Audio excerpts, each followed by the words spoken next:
Des gardes opérés dans le cadre de la Covid-19 pour lever les doutes de contamination. Pour cette mission, la protection civile des Yvelines travaille avec l'hôpital de Versailles. Une équipe est postée devant l'établissement pour réagir au plus vite en cas d'appel.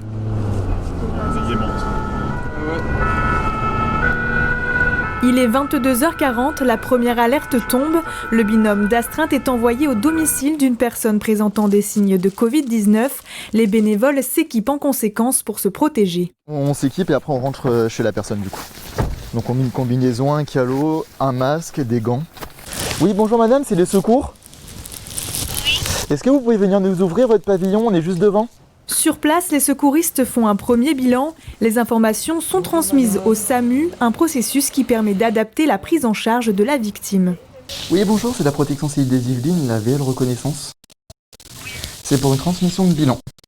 Ils vont faire un premier bilan secouriste, ils vont le transmettre au niveau de la régulation médicale du SAMU et c'est la régulation médicale qui décidera de l'avenir de la victime. Soit on la laisse sur place, soit il y a un moyen spécialisé qui vient, ça peut être une ambulance privée, ça peut être les sapeurs-pompiers comme le SMUR qui vient médicaliser l'intervention. Alors, on va envoyer des pompiers pour le suivi Covid. D'accord, ok. D'accord, pas de problème. Le médecin du SAMU a préféré appeler les pompiers directement pour transporter la victime à l'hôpital. Donc elle sera emportée en fonction de ce que SAMU décide sur l'hôpital du secteur et afin de confirmer ou pas la levée de doute Covid. L'équipe restera avec la victime jusqu'à l'arrivée des pompiers quelques minutes plus tard. Après l'intervention, l'ensemble du matériel est désinfecté.